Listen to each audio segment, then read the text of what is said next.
Hello everybody, welcome back to my channel. My name is Victoria. I film about faith, love, marriage and health issue from Lagos, Nigeria. Today my video is about an health issue. So the topic of the health discussion I have today is the medical test to be done before getting married. Yes, there are a lot of tests you need to do before you get married. You just need to just know which side you are. Are you positive, are you negative? And then it's not that it's going to end the relationship you've been or the courtship you are doing. It's just for you to have more clue and just for you to know, okay, to just protect yourself from future trauma if there's anything at all that may that is wrong. So for you to prepare yourself, your mind and everything to be ready to go into the marriage. Not that you just enter into the marriage and then you get to know that, oh, something is wrong with you or this is not doing fine with you. It's somehow discouraging. Sometimes it doesn't help at all. It may even reduce, may even break some homes. Yeah, so before you get married or something, this test, so even with you doing it and with medical advice and all the rest, you are free to like, oh, it's not I can manage it, okay, this is what to do and all the rest. So the tests you need to do before getting married. So I listed some, but that is not. So the tests are your HIV status. You need to know your HIV status. You need to know your genotype. You need to know your hepatitis status, and you need to know your rhesus factor. These are the ones I listed. So I don't want this video to be too long, so I'm going to let me start from HIV status. Knowing your HIV status does not mean that okay, some people like, oh, I don't womanize, I don't shit, I don't double date, but I need to know my HIV status. Oh yes, you need to know it, because having HIV these days has gone beyond the fact that, oh, this person is a womanizer, is a shit and all the rest. We know there are some other things that make you to have you can contact HIV/AIDS from. You can contact it from maybe sharing of sharp objects, mistakes and all the rest, barbing your hair without not sterilizing it very well. So some of those things can actually cost you to have an HIV. So just for you to just go and do it. Just gonna, okay, am I positive? Oh, thank God. Am I negative? Oh, what am I doing? Am I positive? Whether what am I to do? How am I going to go about it? If you're negative, oh, fine. So the fact that somebody is HIV positive and needs to get married, you have to know, if you're HIV positive, you need to get married to somebody that is negative. Yes, HIV people with positive can get married. They have kids, even though as a lady they get married, they have kids. Just know that, okay, the person you're going to get married to will be a negative, and then you have to take some drugs and medication. I'm not a doctor, though I'm a microbiologist, but you just need to see a doctor for more helpful information.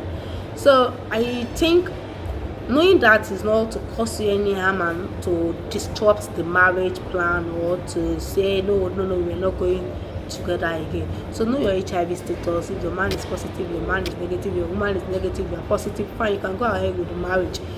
You are there to help each other. The fact that is positive does not mean that he's going to die tomorrow. No.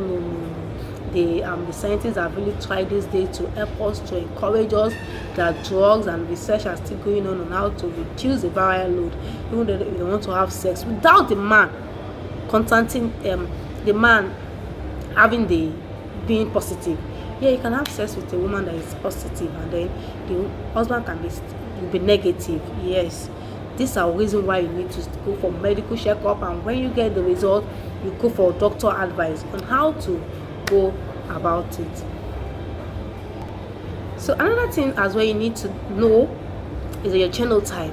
Yeah, considering the genotype, we have different type of genotype. You have the AA, AS, SS, SC. I think yes, we have XC. Yeah. So we have another one too like that. I think CC. Yeah. Although those ones are not common like the AA, AS and the AA, the AS and the SS. and sometimes we have AC. Yeah. So I think this ones are the most common one. So what happened to people that are AA? Oh, they are wonderful people. You can get married. You can get married to anybody and they feel like getting married too. But just know your genotype as well. Okay, if you are AA, can I marry an AS? Yes, it's fine. You can marry an AS.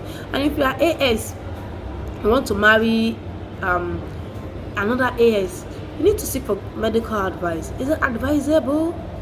Because the fact that you're going to have, the fact that the both of you carry a sickle cell trait does not mean that you'll be having crisis. I mean, you yourself, you are AS.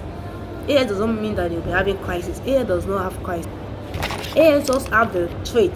So if you are getting married, you want to marry an AS person, be very, very sure that this person you want to marry, be very, very sure of the marriage. Because although if you are AS and you want to get married to AS and you are trying to avoid the issue of you, and you are avoiding the issue of you having sickle cell kids, to raise up sickle cell children, you have to be very sure that there is a test. Like I said earlier, scientists have really tried. You can just go while your baby is like, your pregnancy is like 3 or 4 months. Yeah, you can go for a test to know the genotype of the baby in you, if you want it and all the rest. But sometimes it's not always advisable for people that have S traits to marry themselves, just to avoid the issue of SS. So if you want to go into it, fine, you can go for medical advice. Another thing is that when we talk about AA, everybody knows AA is fine, AA is fit, AA can marry AS, AA can marry SS, and AA can marry that SC as well. AA can marry anybody. But if you are AS, you have to be careful who you have to marry, just for you to avoid the issue in the marriage. If you are having children that are sickle cell, that are falling sick now and then, going to the hospital, sometimes the love and the marriage of a teen, you just feel tired of everything. So be very sure of what you are doing. Be very sure that, okay, this is an AS, I'm an AS, I want to marry each other. Be very sure that you are going, you've thought about it. Yes, you've thought about it. You know what it involves. Like, okay, I can go to hospital and know this is an SS children, I don't want it. You want to do the termination of anything, you just need to go for medical advice. So the reason for this my video is just for you to like, okay, this thing you just need to know them. It's not like we're going to say, hey, oh, this person is going to end the relationship. No. So as an AA person, you can marry SS. So as an SS person, SS2 can get married. Yeah, you can get married to an AS. If you're an SS, I think I would advise try to get married to an AA, just to avoid the issue of the future. So AA marrying an SS is going to give birth to more of AS, and it's fine. AS people are doing wonderful. Yeah, they just have the S trait, but that's not it's not really bad to me, to the best of my knowledge. So you can seek more medical advice. Like I said, it's just my own way of educating you. I'll get back at tomorrow. So if you find this video useful for you, like, share your thoughts, your comments, just comment on the section what you think about the topic I discussed today. And as well, if you've not subscribed, please subscribe to my YouTube channel. I'm begging you, subscribe. Thank you very much. I love you. Take care. Bye.